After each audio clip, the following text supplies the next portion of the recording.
మహాకుంభమేళాలో భక్తుల తాకిడి కొనసాగుతోంది. మరింత సమాచారం మా ప్రతినిధి ఆదిత్య పవన్ ప్రత్యక్ష ప్రసారం ద్వారా అందిస్తారు. అనుదీప్, ప్రస్తుతం కుంభమేళాలో సుమారుగా 30 కోట్ల మంది పైనే పుణ్యస్థానాలు ఆచరించారు. 30వ తారీఖు అర్ధరాత్రికి 30 కోట్ల మంది పుణ్యస్థానాలు ఆచరించినట్టు కుంభమేళా నిర్వాహకులు తెలియజేశారు. ఈ ఒక్క రోజులోనే సుమారుగా 55 లక్షల మంది పుణ్యస్థానాలు ఆచరించారు. మరోవైపు 3వ తారీఖున వసంత పంచమి, అందులోనూ ఆ రోజున సరస్వతి ఉద్భవించిన రోజు, అందులోనూ ఇక్కడ ఉన్నటువంటి గంగా యమున సరస్వతి నది అంతర్లీనంగా ఉంటుంది కాబట్టి పెద్ద సంఖ్యలో భక్తులు వచ్చి పుణ్యస్థానాలు ఆచరిస్తారని అందుకు తగ్గట్టుగానే కుంభమేళా నిర్వాహకులు ఏర్పాటు చేస్తున్నారు. అయితే మౌని అమావాస్య రోజున 10 కోట్ల మంది పైనే పుణ్యస్థానాలు చేసినట్టుగా ఆ మార్కుని 10 కోట్ల మార్కుని ఆ రోజు దాటింది. అయితే భక్తుల కోసం కొన్ని చిన్న మార్పులు అయితే చేశారు. ముఖ్యంగా ప్రయాగరాజ్ లోపలికి ఎక్కడ కూడా 4-వీలర్ని అనుమతించరు. అలాగే ఘాట్లలో పాంటన్ బ్రిడ్జెస్ అన్నీ కూడా తెరిచి ఉంచారు. ఈ రోజున కొంత రద్దీ తక్కువ ఉంది, భక్తుల సంఖ్య కూడా కొంత తక్కువ ఉంది.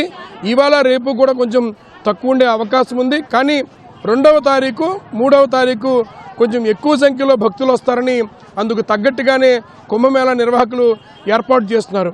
మరోవైపు బారికేడ్లు ఏర్పాటు చేశారు. ఒక క్రమ పద్ధతిలో పంపించేటువంటి నిర్ణయం తీసుకున్నారు. అలాగే కొన్ని సంఘటనలు జరిగినటువంటి తర్వాత చాలా వరకు కుంభమేళాలో జాగ్రత్తలు తీసుకున్నారు. జాతీయ రహదారి మీద కూడా ఒకవైపు వన్ వే విధానాన్ని అవలంబిస్తున్నారు. దూర ప్రాంతాల నుంచి వచ్చేవారు కొంచెం ఎక్కువ దూరం నడిచేటువంటి పరిస్థితి ఉంది కాబట్టి వారందరికీ కూడా ముందుగానే సూచనలు ఇస్తున్నారు. అలాగే స్వచ్ఛంద సంస్థలు, మరోవైపు ఇస్కాన్ కావచ్చు, కంచిపీఠం కావచ్చు, ఇతర సంస్థలు ఇక్కడ ఉన్నటువంటి కుంభమేళాకు వచ్చినటువంటి భక్తులతో పాటు జాతీయ రహదారి మీద వాహనాల్లో చిక్కుకుపోయిన వాళ్ళకి కూడా, అక్కడ ట్రాఫిక్లో చిక్కుపోయిన వారికి కూడా ఆహారాన్ని అందిస్తున్నారు. అయితే ప్రస్తుతం జాతీయ రహదారి మీద ట్రాఫిక్ సవ్యంగా ఉంది, కొంత వెళ్ళడానికి అనువుగా ఉంది, అంటే ప్రయాగరాజ్ రావడానికి అనువుగా ఉంది. మరోవైపు వసంత పంచమికి కొంచెం ఎక్కువ సంఖ్యలో భక్తులు వస్తారు కాబట్టి అందుకు తగ్గట్టుగా ఏర్పాట్లు చేసుకుంటున్నారు.